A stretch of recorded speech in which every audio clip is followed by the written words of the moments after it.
So I missed the orientation, but that's okay. That's All okay. right, I'm going to stop. Maria Angel, I'm handing it over to you. I made you a co-host, so when you're ready and want to, you should be able to share your screen. Okay, I'm going to do that now. What's that?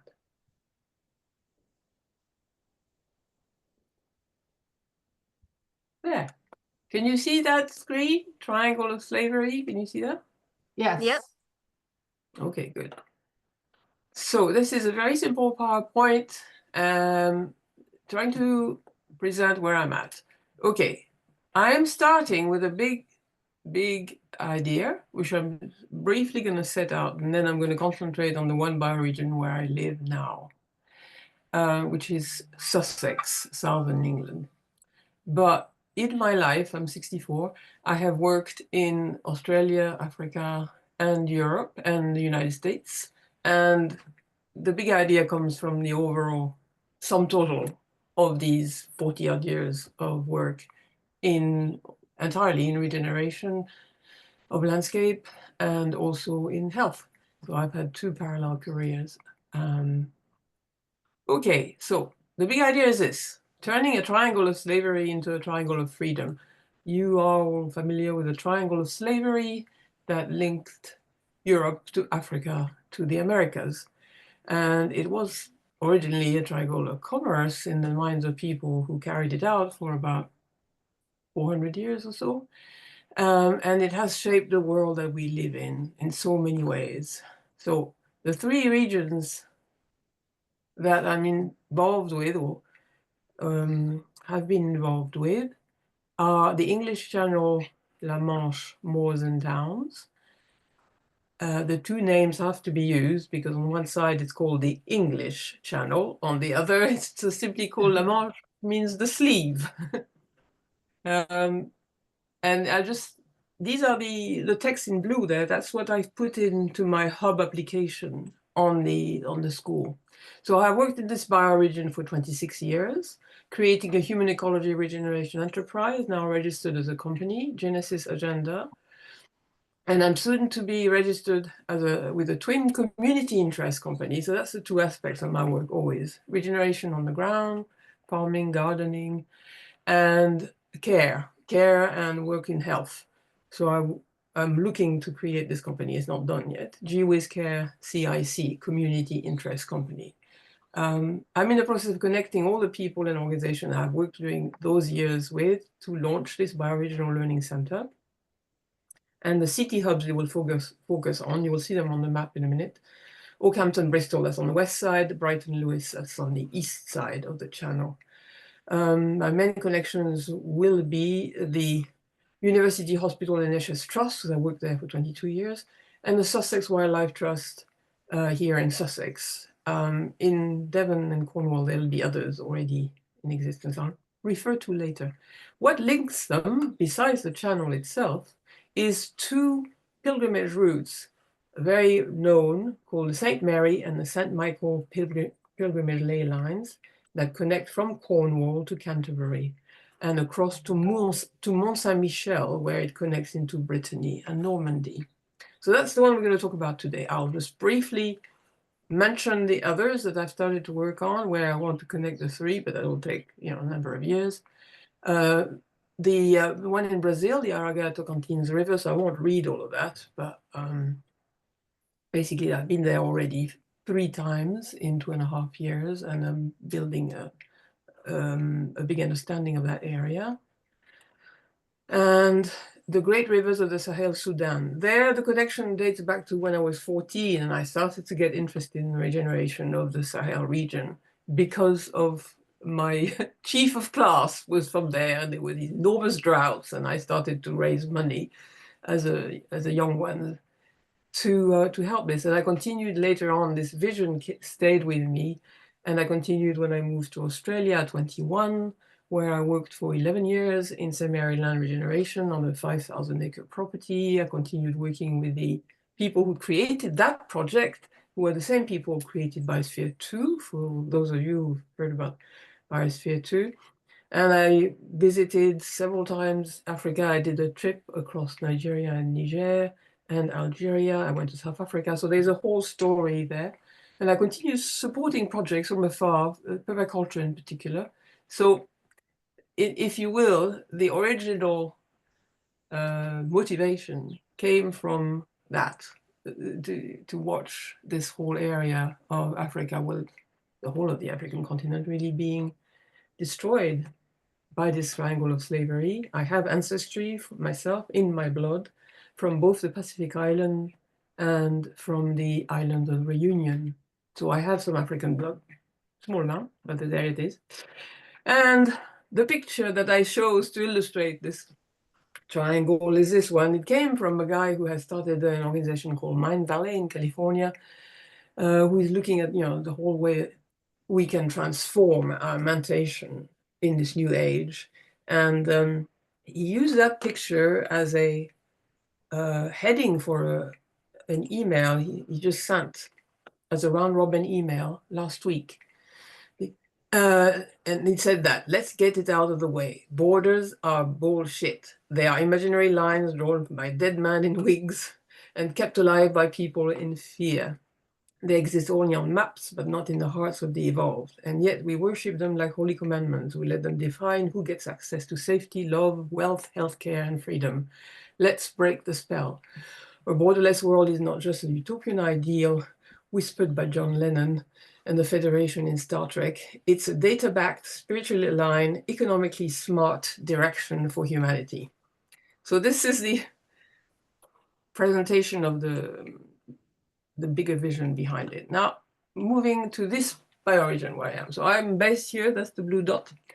That's me in Forest Row in sort of northern Sussex going into Kent.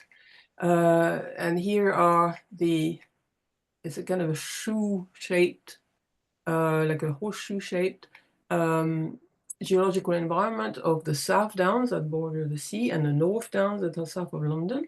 And it was all created by this enormous glacier.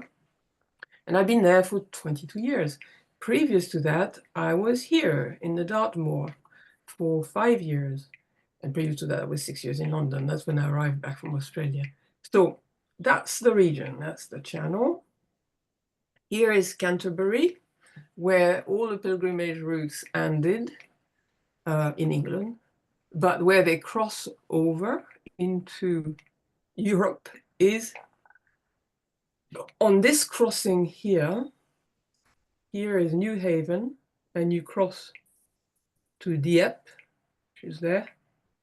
And then from there, you could get to Mont Saint-Michel. You can also go from Plymouth to Mont Saint-Michel, which is here. So it's the same St. Michael ley line, and it starts in Wales. Those ley lines, especially St. Michael, are really reliant on mountains. That is, St. Michael is the representative of the telluric energies that create mountains. He's always represented with his sword or his lance, as you say, planted into the ground. And okay, what else to say about that? So I mentioned it a bit later on, but my first immersion is going to be on the 2nd and 3rd of May. I'm going to be crossing with my daughter from New Haven to Dieppe, travel along by car to Dunkirk, where everybody knows Dunkirk, and that's where the landing happened and began to end World War II, and cross from there to Dover, which is somewhere there, and then go back. So it will be the first immersion in that whole area. Now, when I lived and worked here, I became so focused on being part of this country. I just finished my British citizenship application. I had Australian citizenship already, that I never looked at that side very much. And it's only recently that I realized, well, if I want to take this bioregion, I need to know the other side. So let's carry on the other slides. So that's the immersion. Yeah, I just mentioned that. During my years, like I just showed you on the map, because I worked here and then I worked there, and my daughter is now back in Bristol, I kept going back and forth. So I know this route very, very well. And here in the middle of it is Stonehenge, all right? So it's very significant energetically. Then what do I have here? Okay, these are the activities that are that I undertook or was part of, and the groups and individuals that it connected me with during these 22 years, or 26 years really. 5 years work on a Devon farm with an eco-agriculture founder and horsewoman called Dr. Mark Kylie Withington. An LSc in human ecology with the Centre for Human Ecology. They are based in Scotland, but they are the only human ecology organization in Great Britain, but they started and are still based in Scotland. The work with the NHS Brighton and Sussex University Hospital Trust for 22 years, where I worked as a bank-only agent, so I could work as a nurse, as a pharmacy assistant, as a medical record person, as a procurement person, in order to look at the fullness of the functioning of it's a very large health trust. It's one of the biggest. It used to incorporate 4 hospitals. Now it incorporates 8 hospitals. It has even grown even bigger. Going back on the map. The map there. Going back on the map, now this hospital trust encompasses this entire coastal region and into the inside. That is, it incorporates 4 cities and 8 hospitals. So it's very, very significant way of getting into understanding the health of the region.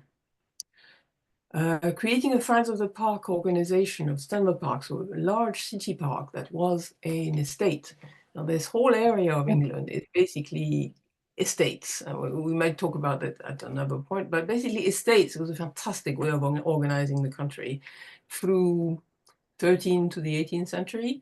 Every estate had its own, basically its own almost autonomous way of living, and they could even make their own metal. Sussex is famous for having made all the cannons and the cannonballs that enabled the British fleet to become to establish supremacy on the seas. The allotment, I got involved a lot in the allotment movement, either rescuing allotments or making well-rotted horse manure from keeping 3 equines for 19 years. So that's a fantastic way, again, of getting involved into local food production. I also took part in markets, even recently. So I've been involved in that. Clearing an abandoned field, so I kind of grew over time into more access to land. Clearing an abandoned field of 12 acres from ragwort and bramble invader species, which is a forest precursors. That's what will happen here. Most land here will return to forest if not grazed or farmed.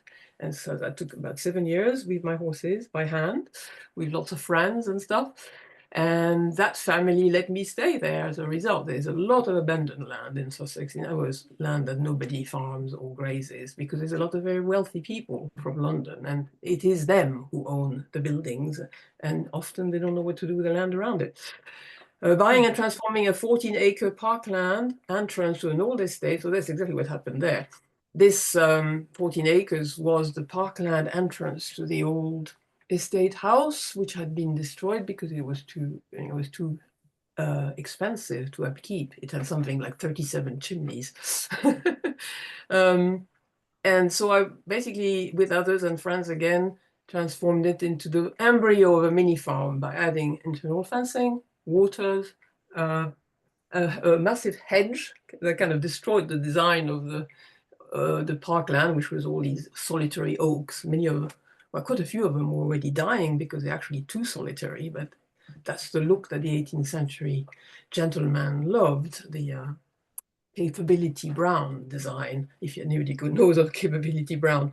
So a lot of this work is actually very cultural, because you have to address these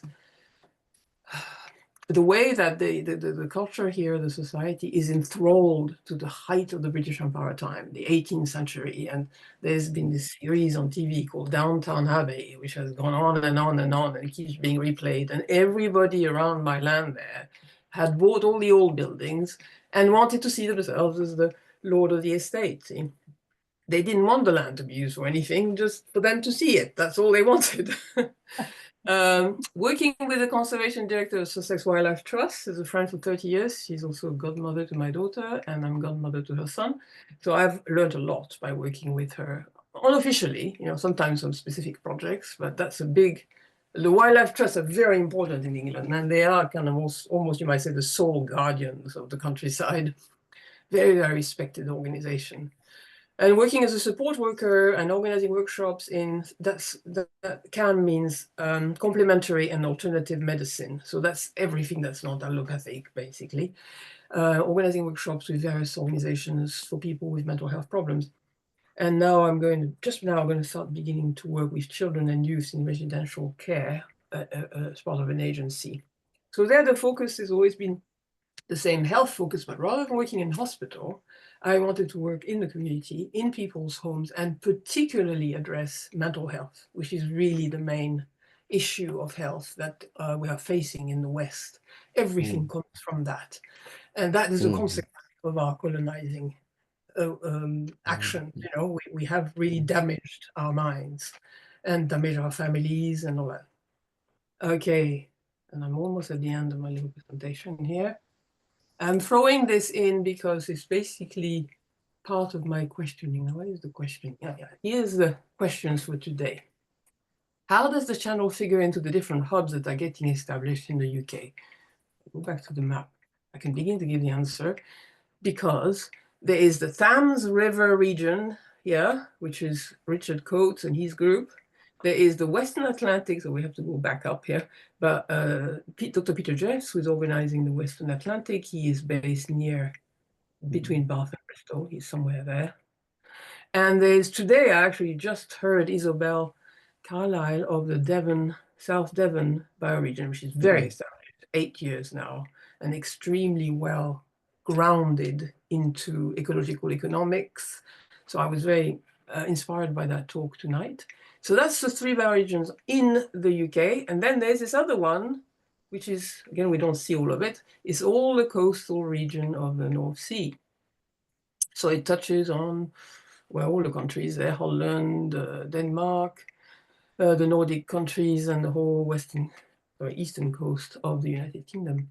The reason why they are coalescing so quickly is because, and I learned that from Dr. Peter Jeffs and Richard Coates, who made a presentation called something like ancestral Thames or something like that, or geological Thames. They were talking about the formation of the Thames River 10,000 years ago, at the same time as the channel, as Snowball Earth ended its last glaciation period, the sea levels rose and the Atlantic engulfed itself through there, filled in the whole North Sea, which was Doggerland, and created the Thames Valley.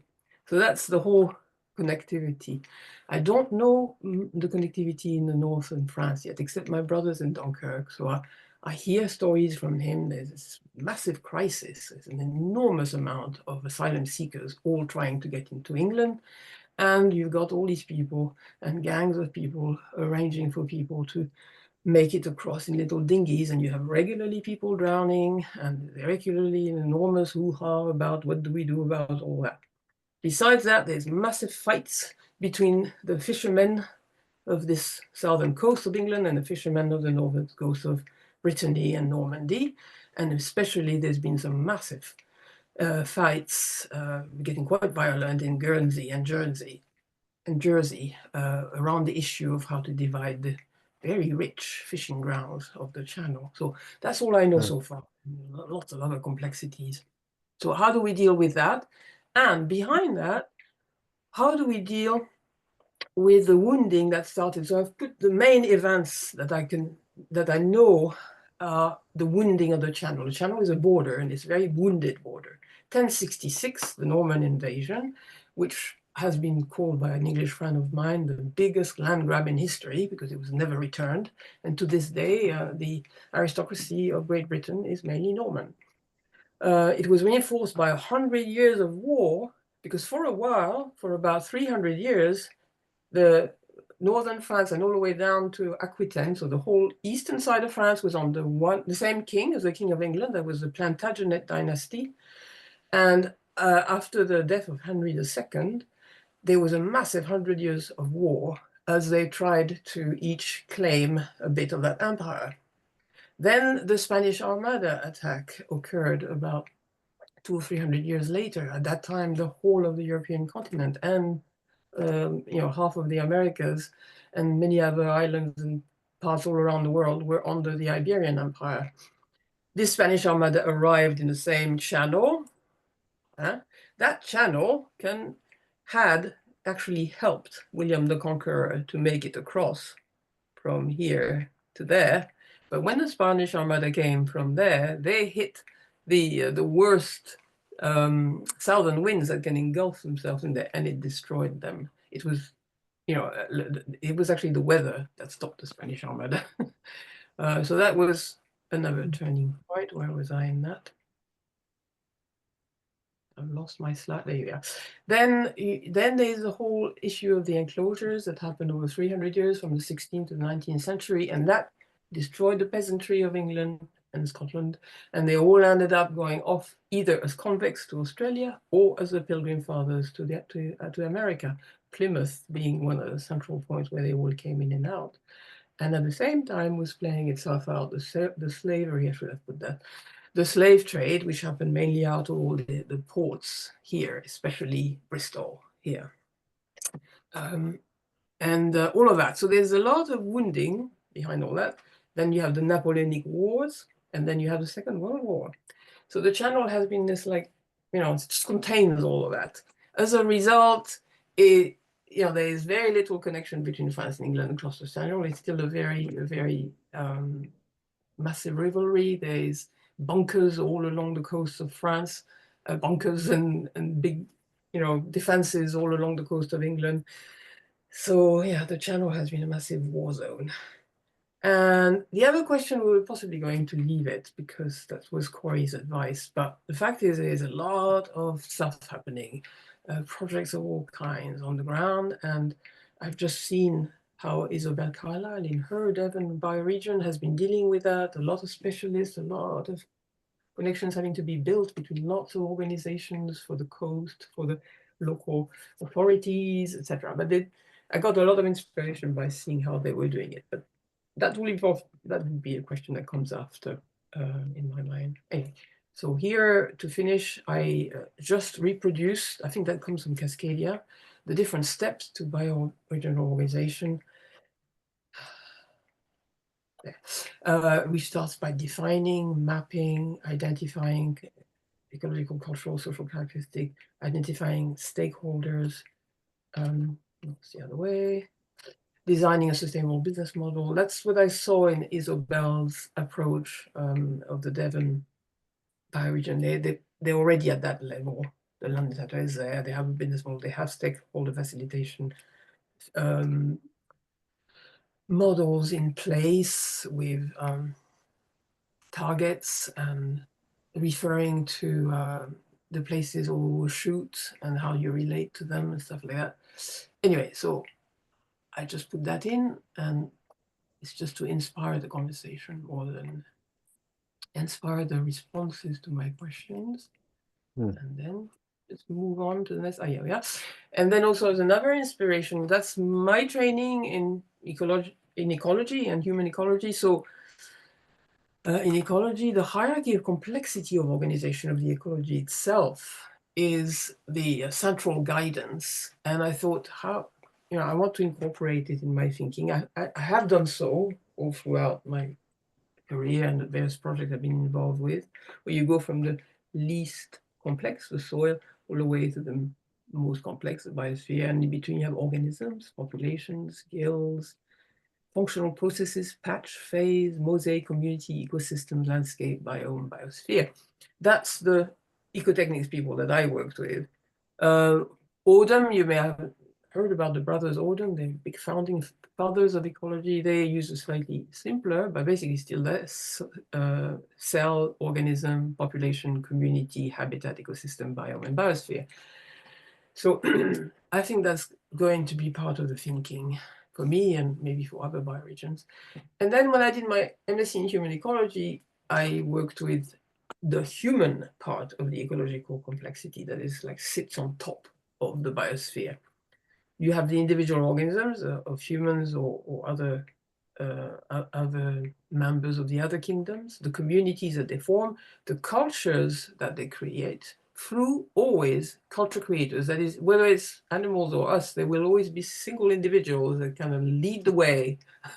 And it's very important in order to change culture to identify these people. As an example, for instance, here we have the wilding movement. Well, there's a couple who have started a Nep estate in Sussex, and they're definitely culture creators. They transformed a massive aristocratic farm into a wilding project, and they had a massive influence on starting the whole wilding movement in the UK. So they started cultural memes, scenes, and dreams. That's the work of what's his name? Dawkins, Richard Dawkins. He equated biology and culture, saying in the same way as we have cells and then organisms and then communities of organisms, we have in culture memes like tea ceremony, for instance, scenes and dreams. And then above that, you have schools that transmit things, so education, philosophy, science, art. And then above that, the notion of the ecumene, which is the sum total of the whole consciousness of humans and how it evolves. So I just put that in as again as part of the inspirations for organization that I'm going to use. Be interesting to discuss. That's me. Wow. Yeah, just thank you so much for such an incredible description of all the complex layers of concept all the way down to the land. I won't even go into all that, but because we just heard it, but that was really fantastic. Some of the layers I heard were the geological, the historical, the cultural, including all the wounding, and the move from the commons to the estates and all of that, all the way into the current situation. So lots to respond to. How So do I unshare? How do I stop uh, sharing? let's see if Oh, there you, it is. you should have a button somewhere. Stop share. I got it. I got it. That's it. That's it. Wonderful. Great. Um, so yeah, now let's I have a lot I could say, but I'm not going to. Let's move to the group and let's first have a round of any clarifying questions. If you have a question that you want some more detail or clarification on so that you can provide a response, now is the time for that, to maybe put up your hands as Penny has done. Go ahead, Penny. So I have a question around because one of your questions is about how to relate to all the different groups that are organizing now. Uh, is the does the ecology and geology change quite a bit across the isle, or is it like pretty there's people on the River Thames and then there's people down Isabel Carlisle's down in that other place. Is it like very, very different in terms of geology, ecology, and that, or is it all very similar? Like, are these really unique landscapes, or in terms of ecology and so forth? There is a commonality of it being all moors and downs. The moors are granite and the downs are chalk in general. So there is a general geological formation that has been shaped by massive glaciers laying themselves over either the softer chalk or the harder granite, from what I understand. And that is what is very distinctive of the region. So the chalk has its own ecology with different types of grasses and especially butterflies and stuff like that. The downs have their own different ecology and gave rise to populations of ponies, for instance, the Dartmoor ponies, the Exmoor ponies. And what is striking to me about the channel is that underneath the channel, and Isabel, I've asked her one time a question about that. She said, yes, indeed, we are aware of that. And in the presentation of today, we were aware of the fact that the channel flooded the whole area of downs that is still there, and that's now the islands of Guernsey, Jersey, and Mont Saint Michel that you see poking out. That's the old down structure that was continuing. and linking what is now France with what is now England.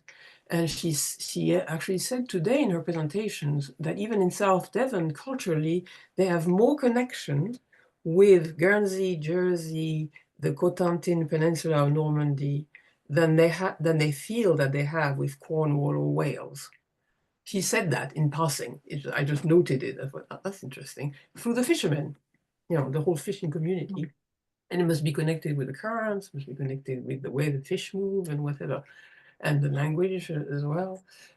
Anyway, that's it. So what they have in common is that these walking lines there that are very, very, very old, they have been used as just like the Silk Route or the routes crossing Asia, the routes crossing Northern Africa. They are known from prehistoric research to have been people making it across, carrying, well, for instance, Stonehenge, the stones of Stonehenge, they come from quarries in southern Wales and they were brought all the way there. There's a lot of evidence of many stones and artifacts that were brought back and forth along that coast there. So does it feel like,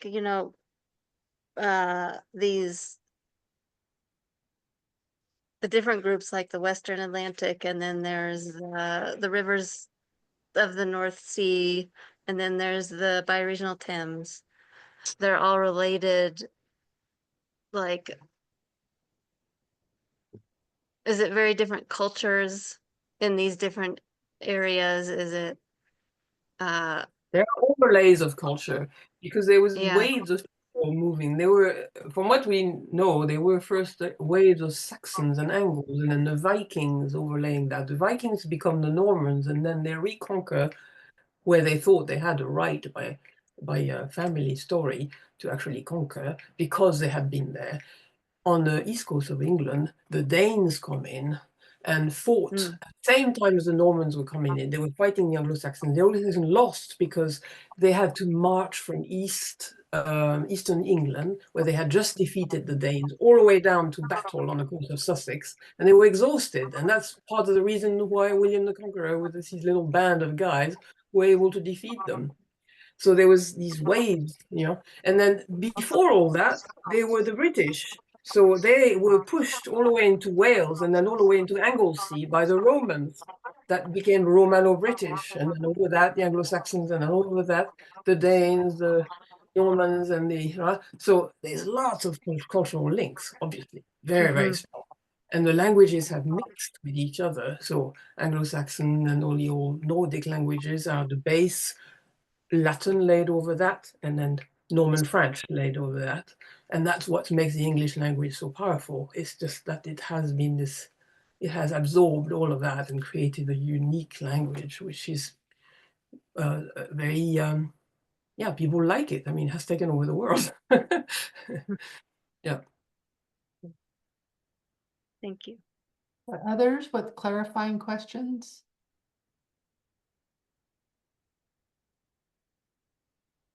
I have one. Can you say more about, you've been there a long time and you know a lot of people and a lot of connections. Can you say more about how you see partnerships when you think of creating a learning center? What those partnerships look like now? And then I guess the second part to my question is, do you see some threads that will pull it all together into a learning center? Or whatever you envision manifesting, on the ground? Yeah, are there threads? Who are the partners? And yeah. I know more of the threads on the English side, which is a paradox because, of course, I'm born French, but I had been so keen to integrate into and become British that I a bit neglected the French side. But still, there are plenty of people and organizations I could mention, but altogether, what's going to stand in the way is still the language. Oscar Wilde said, English is but French badly spoken. And the reason he said that is because after the Norman invasion, the Saxons had to use the Norman language, but they were so oppressed. The Norman invasion is referred to as doomsday. Why? Because they killed mercilessly. And so for a very long time, the Anglo-Saxons did not want to use that language. And if they used it, they would not understand it or transform the words and all that. We still have this experience when we are in France growing up, like I was, where we learn lists of words that mean something in French, but mean something else in English. And they're exactly the same words. Yeah. So Well, what I'm referring to there is that there's going to be always this in the way, and that's the main thing that I'm grappling with. That there's so much rivalry still between the organizations existing on one side and on the other, and then the organizations existing in England are very complex, very comprehensive, and always feeling themselves quite superior to what exists in France or on the continent, pretty much always. So I'm more aware of that than anything else after 30 years in this country, and that's the main thing that I would say will be a difficult one to overcome, and how to make, especially because we're post-Brexit. Yeah. How about in England? There's so much there. Is there a web of partnerships already in England? If we just take that side of the coast for a moment, is there there certainly is. That you're working with? Can you give us a picture of like?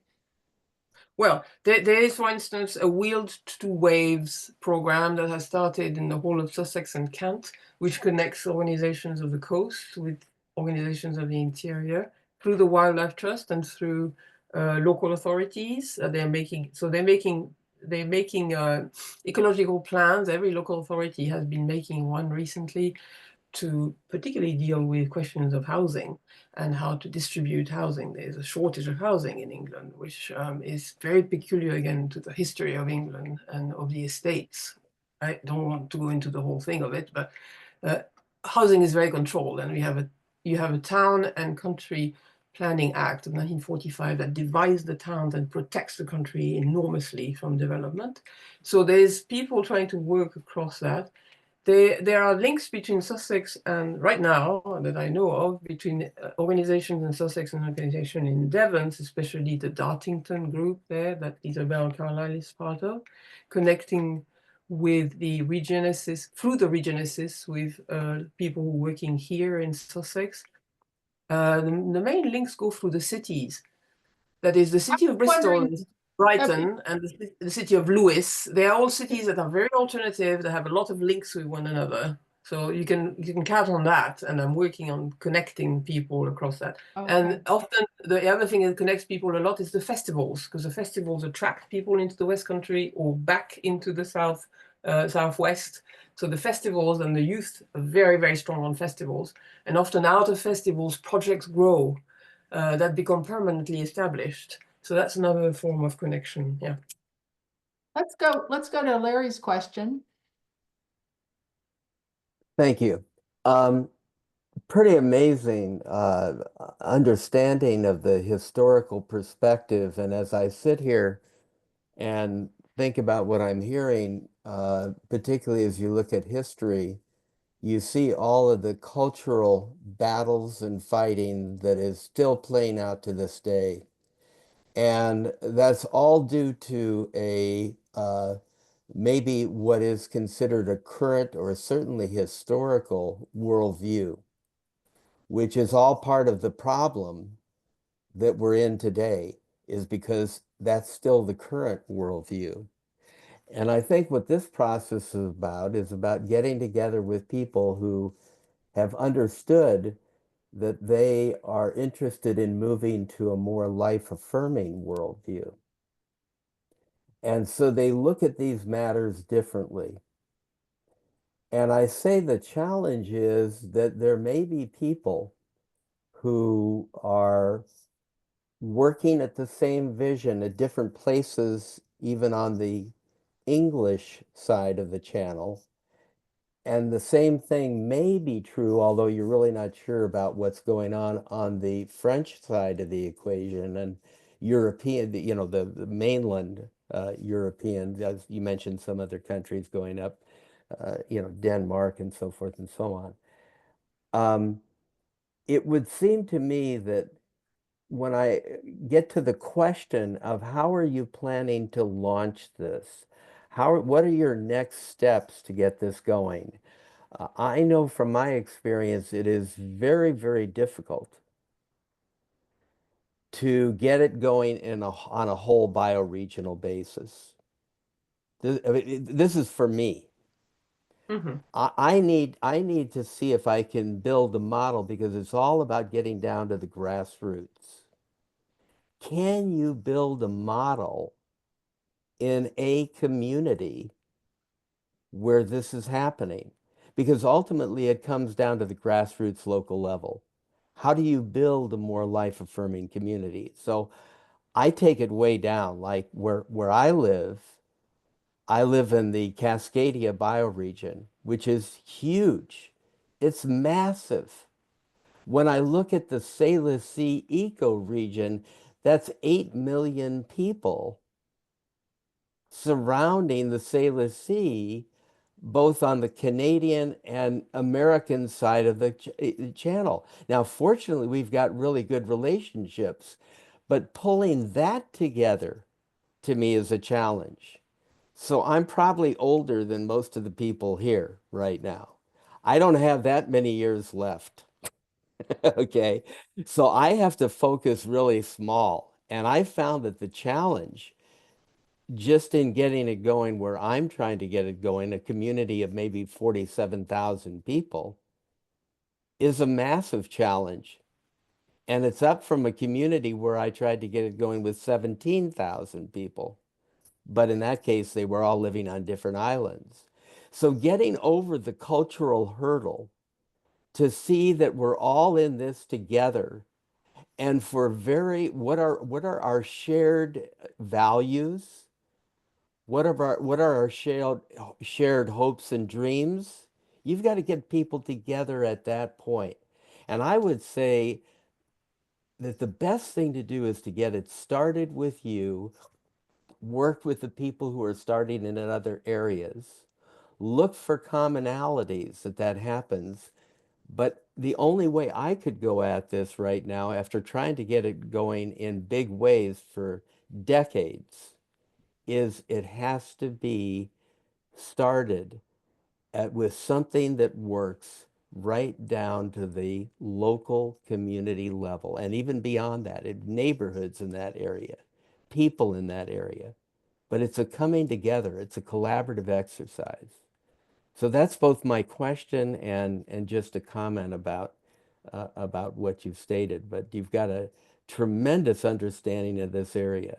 But all the historical data that you mentioned, other than the geographic area, is all related to the problem that caused the situation. We got to Well, get yeah, past it. as you were all talking, other things are coming to mind. So there are transition towns. The transition town movement actually started all along that coast and connected all the cities, the ones I mentioned, Bristol, Totnes, Brighton, Lewis. And so there is a network there. Another network, which I didn't think of mentioning, is the markets. They were for a while from Normandy. It has stopped right now, but they had taken over one of the ferry crossings, the one from Dieppe to New Haven, through the prefect of Normandy, of the whole region Normandy, and they were bringing markets from France into southern England, and that actually sparked a lot of markets starting as people were like, oh yeah, but we can do our own sort of thing. And so I think the food element is going to be I can see that's going to be a major element. When I say that Brexit politically has polarized the English tremendously, half, and there's still it's still not finished, that story. But when you talk to people, all the English people love going to France. There are many people who still take the ferry every day from New Haven to Dieppe. Why? To go and eat there. Just to go and eat the food in France and to get and the heat, and the warmth and the people who have family and properties in France and all that. I mentioned the Plantagenet Empire because it has left powerful traces. So you can count on that. You can build upon that. And like you say, it has to be local communities linking with local communities. So I'm, from what you say, be looking for like culture creators that are at the center of a local community and just connect and say, okay, what about we connect and we create that bigger picture that would enable the channel to become a place of contact and connection rather than a place of border and disconnection, which you can see actually that it tries to continue being a place of connection because it naturally is. It connects. It was one piece of land only 10,000 years ago. So it's going to be something like that. But you also have to remember that Great Britain wouldn't be what it is today without the channel, because it prevented infections from moving from the European continent into England. And it is in their national anthem right now, England free from infection. It was the channel who protected them from the plague and many other infections that swept through the continent. So they really define themselves by this thing that divides them from the continent. You have to respect that as well. Marie, I have to. So now I have a clarifying question, and that is, you are really basically saying that what your goal here is to connect each one of the communities, the transition town communities, the market communities that are already up and running and already in a moving in a resilient and regenerative community development process. It's already happening, and it's happening actually on both sides. Yes, and I Of the know that channel. it's happening on both sides. I just don't know the French side. I'm And going so to see my you're brother partly to get to know more about it. right. So what you're really trying to do is establish those relationships on the that are in France or along that side, the east side of the channel, with all of the groups that you're already connected with on the English side. So you've got some sort of a group that are all interested in connecting with one So I'm another on not the that English far side. forward.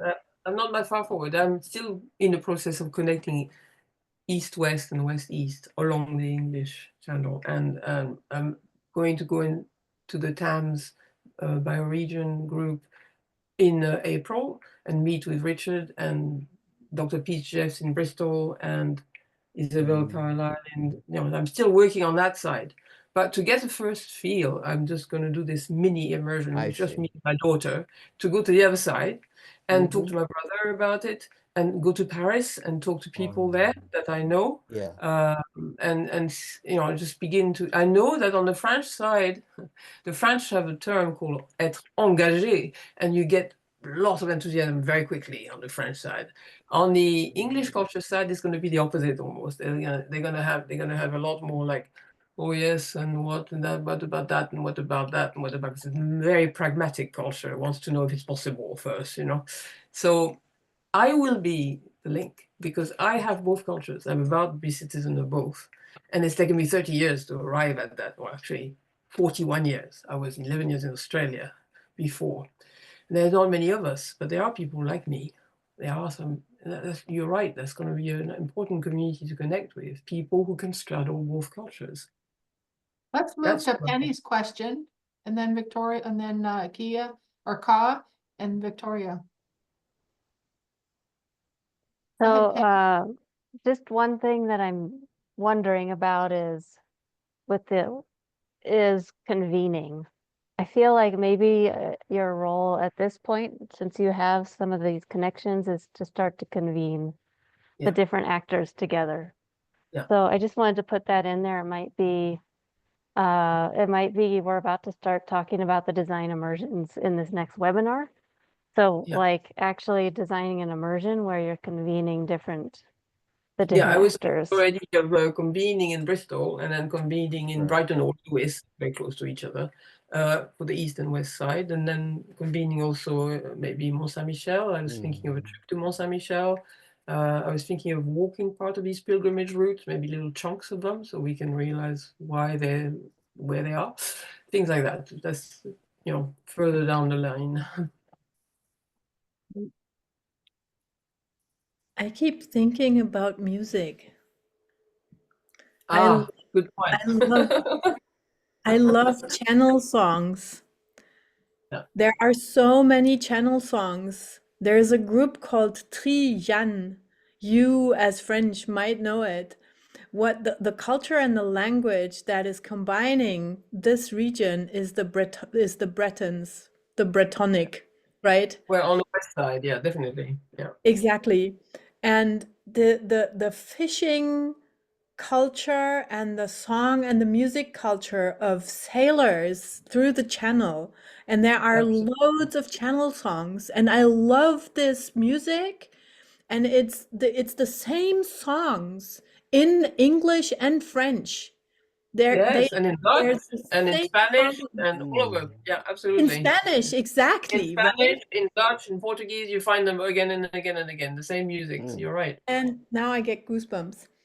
And and regarding the question whether the country or the land or the soil or the land is really different, that combines it is really this the Channel coastline, right? Yeah. So that's something that you do not have. You have the ocean on the one side and you have the North Sea on the other, but this channel thing is a different thing, right?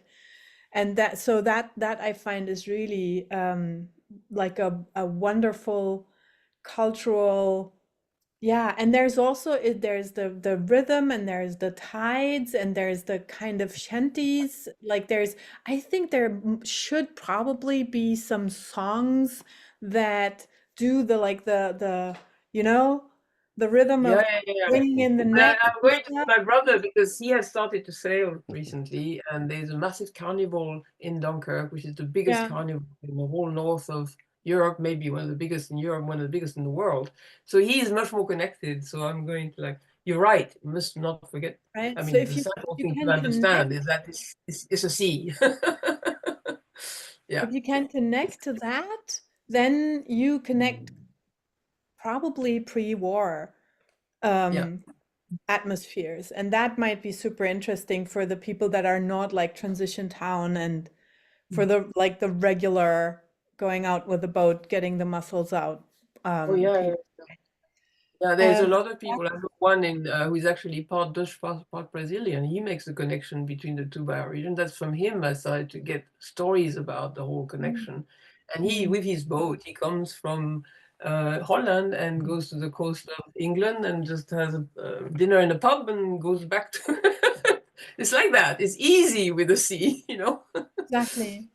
So that was one thought, and then the other is that I just wanted to appreciate your work, Marie-Angèle.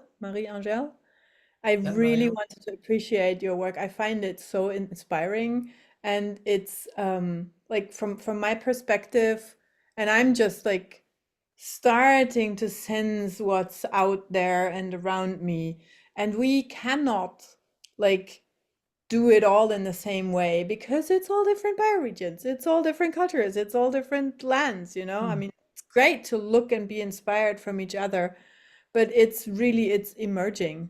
It is Yeah, emerging.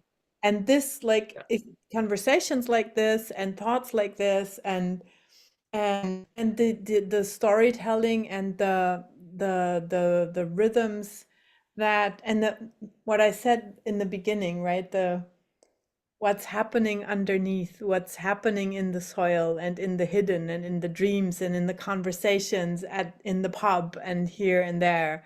That's the weaving that needs to happen, and all of a sudden it becomes clearer, and that just needs time. But thank you so much for all the time that you've already spun those threads. And then I have one more question that was from the very beginning. You had this design, you had this triangle of slavery versus the triangle of freedom that connected kind of the Atlantic. Was that is that like another story or a bigger story, or is that something that you took as a triangle and put this into the channel? I didn't get that. Oh no, it's the bigger vision, but I didn't want to do any more on the other two poles of this triangle. So Yeah, because I am here, and that's where I want to start being a yeah, bioregional organizer, you know. But the other is the longest river valley in South America, where I've been 3 times now, and I've advanced quite a lot in understanding that one. And then the other is something I've been involved with on and off, well, actually constantly on, but with so many visits and so many projects, is the Africa stuff, which I Yeah. know that I couldn't either read. I didn't want to take the time to read what I'd written there. And not, Corey was telling me he was going to confuse the issue and all that. But There's a the lot, fact it's is, just so many layers. the You have to motivation. chunk it up. Exactly. That's the motivation behind it all. And it's also the ligne directrice of my life, you see. That is what my own ancestry is about. I have ancestry from the Pacific Islands, from Africa. I went to live in Australia. I know the convict culture. I became Australian.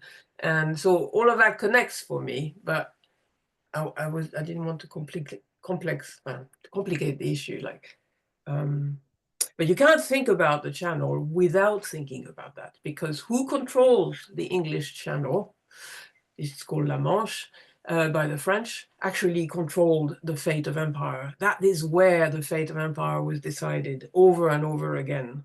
And it's a very strategic piece of sea. I'm going to jump in and because I want to get to Victoria's response. Yeah. But before that, just to say, I too so appreciate how you laid everything out, because as I've learned about bioregions, I've read and people have said, and it's all these different layers.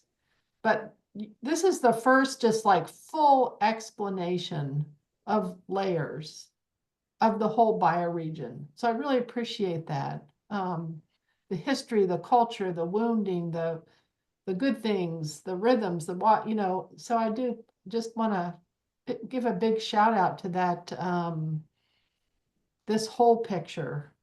But yeah, enough of me. Victoria, please jump in. I've been multitasking while I'm listening, and so I might have missed this, Maria and Angel. Are you looking to at various bioregions that are defined by geology, geography,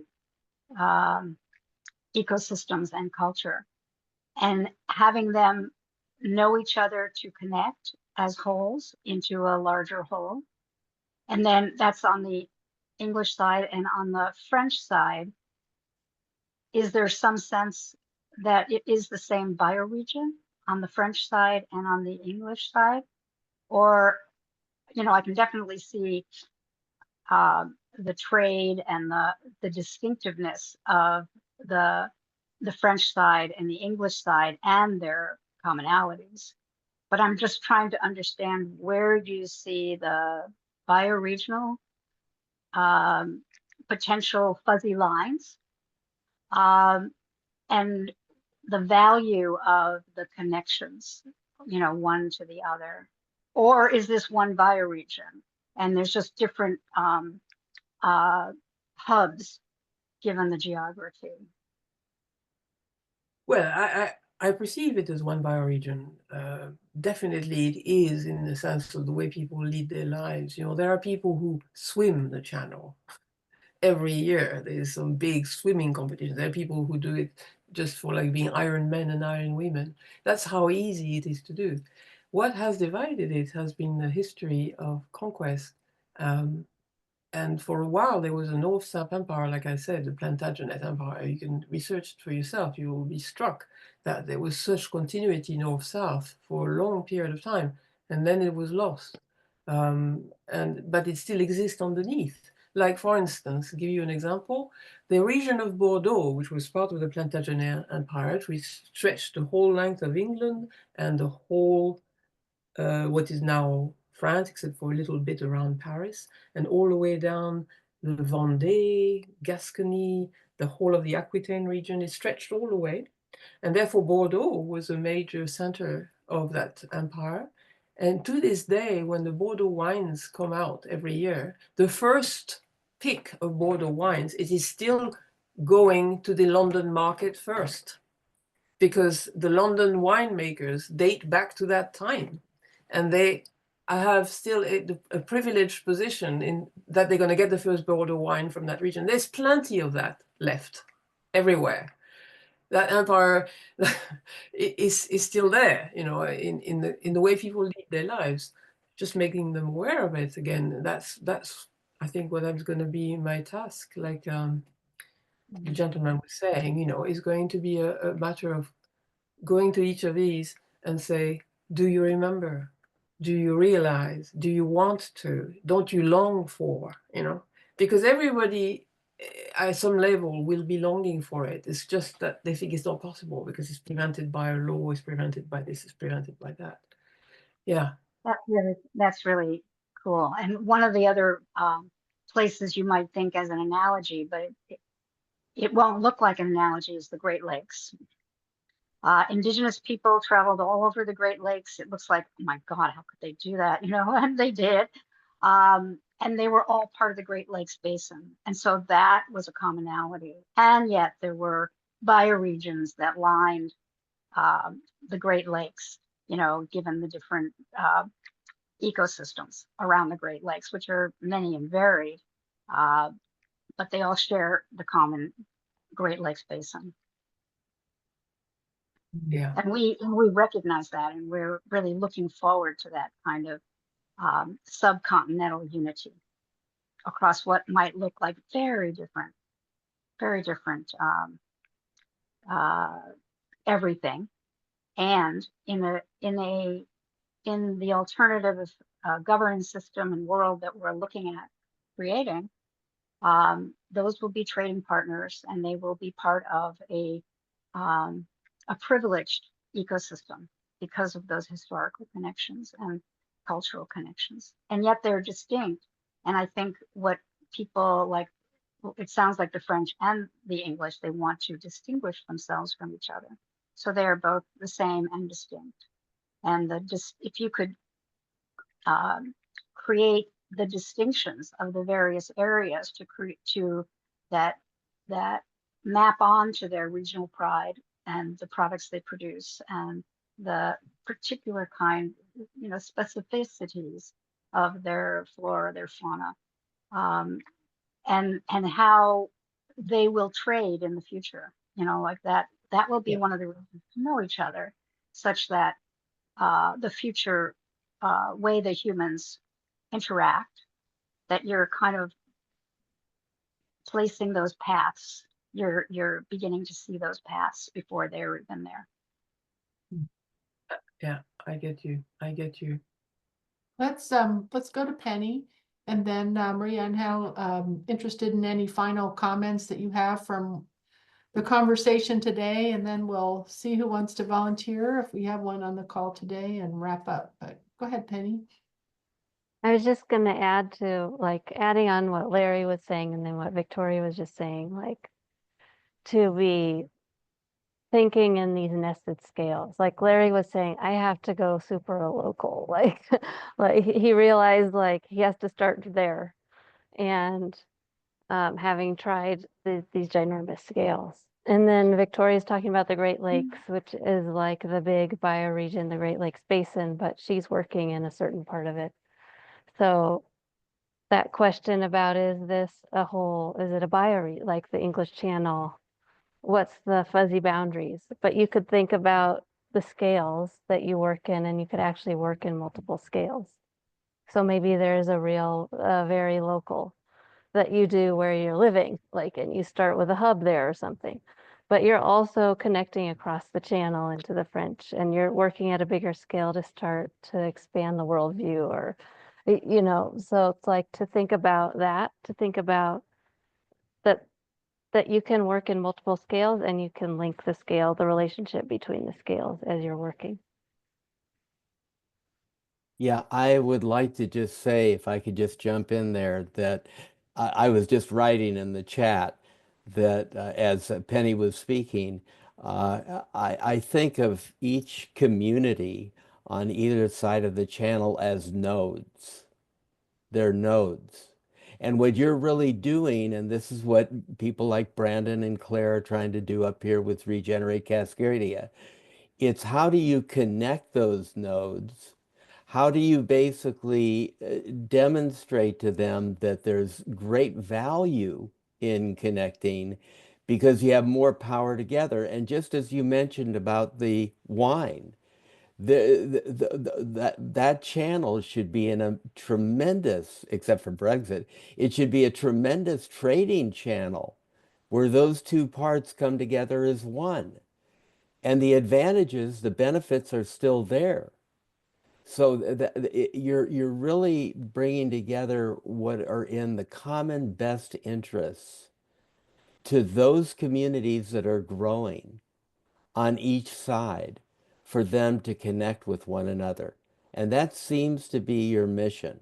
So the Yeah. idea that Penny came up with of creating a gathering and beginning to invite these people to come together with a specific, to work on a specific plan that encompasses all the ways that they can work together in an interrelated fashion.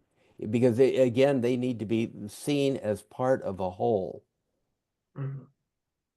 Mhm. And so it is Hollands all the way up and down, right? Yeah. You know?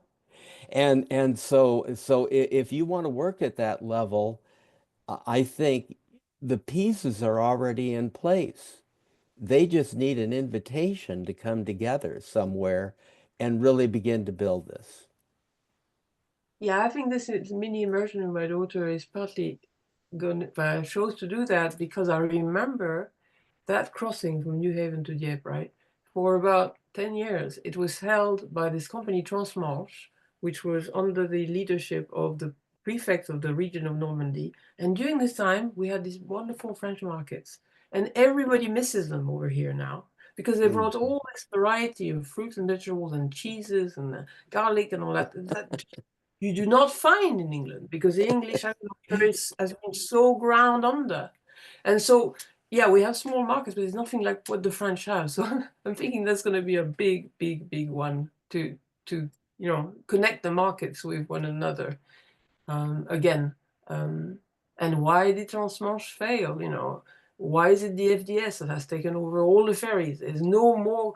There's a monopoly right now on the ferries. We had P&O, we had Transmanche, we had I remember another one, and we had the FDS. Now the FDS has a total monopoly over all the ferries. Somebody has engineered that.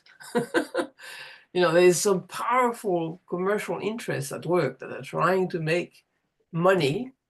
The English are very good at that, by actually actively blocking trade in order so that for instance, cheese becomes an expensive commodity.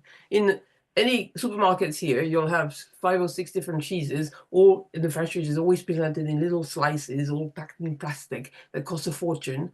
If you go across in the channel, in any place in France, you will come into the place and you will have 20 to 30 cheeses, very cheap, right? You go into a market, you can buy a whole freaking big bit of cheese like that for the same price you would buy a few slices in England. Why is that? Well, let me tell you, Marie, we are going through this realization in the United States right now. I Oh, can yeah. assure you because of our dear leader, our dear leader. Your beloved leader. Oh, So we understand the stupidity of the whole play, but what are you gonna Another do? one is tobacco. They made their But you see, fortune by this making will it this illegal to grow tobacco in England. It is still yeah. illegal today to grow tobacco in England. Why? So they could make Well, we'll get rid of a lot of bad Virginia habits. I tobacco. look at it that way. Everything And this is tobacco. one of the best ways to move into the thinking of really bioregions or ecoregions or things that you can actually get to in the same area who provide you with many of the things you want, particularly if you come at it from a nodal viewpoint. Where we live in the Salus Sea, can you imagine? Western Washington and Southern British Columbia and all those people living around all the things that are happening here. We could live very, very well trading with just the people in our area, let alone trading with people in other bioregions. All right, So I think I'm it's the gonna way to go. jump in.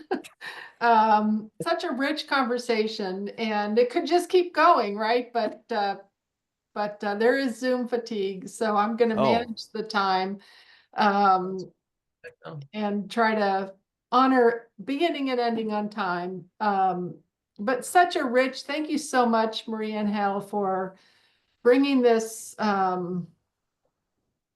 such a rich conversation and what you are grappling with as an individual organizer that does go from like we're removing brambles, you know, here on the ground to how do we connect England and France through all the wounding, and oh, by the way, there's Australia, Africa, and Brazil. You know, so I did have to do a little like a work to say we have to chunk it up. It's just too much for all of it. And I personally have never known anyone who knows so much history at so many levels and how it lives in real life today. So I really appreciate that and appreciate you. I do want to just stop and see if there's anyone here who would like to be the next volunteer. If not, I can definitely reach out to the bigger group. Or if you're not sure yet, you can reach out to me. But rest assured, we will have someone for May 12th. Okay, great. Well, thank you, everybody. I appreciate it. Good luck to you, Marie, on your project. Yeah. I'm sure we'll hear an update, assuming this group keeps going, which I certainly hope it will. Then I think we'll have updates from everyone who presents and as we move along. And if you have ideas for how we can evolve this to better meet the goals of helping and supporting people who are in the organizing role and learning from each other, then please send them my way. Marie Angel, do you want to give us any last words for 2 minutes? Oh, well, I've been tremendously helped by this conversation, giving me, making connections, firing in my mind, giving me ideas of next steps of what's be the possible, like becoming more pragmatic, next steps, and made me remember all kinds of connections I didn't have in mind. I hope somebody else is going to be coming up with as a volunteer for the next presentation, because I'm really looking forward to being able to do the process with someone else. And in the process, as we're doing that, growing the understanding of how bioregions are started to be organized for the rest of the school. That's the whole point there as well, because there are existing ones and there are ones that are starting and that are having already their hub there. They may like to come on, like Richard Coates or Peter Jeffs or Annelike or Maria Elena, because Richard has made his own reports online, but he could be part of this deep dive stuff and talk about his successes. And they very helped Isobel, Richard, and Dr. Jeffs. They're all very helped by having done the training with Regenesis as something that's helping them all a lot. So maybe I will go and look at Regenesis myself to see what their training is like. There's a note in the chat to you as well from Ka, if you want to take a look at that, someone you might want to connect with. So thank you all so much for showing up. I was a little nervous because I'm not new to holding space and running a conversation, but I'm new to bioregioning, and I thought, you know what?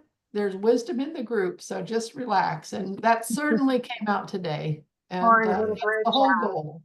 Great Yeah, you're job. doing so great. So Great. Yeah. Thank that's the you. goal. Thank you, everyone. To everybody. All right. Bye-bye. Thanks, Take care. everybody. Bye. Hey, thank you very much, everyone. Thank you. Yes, thank you.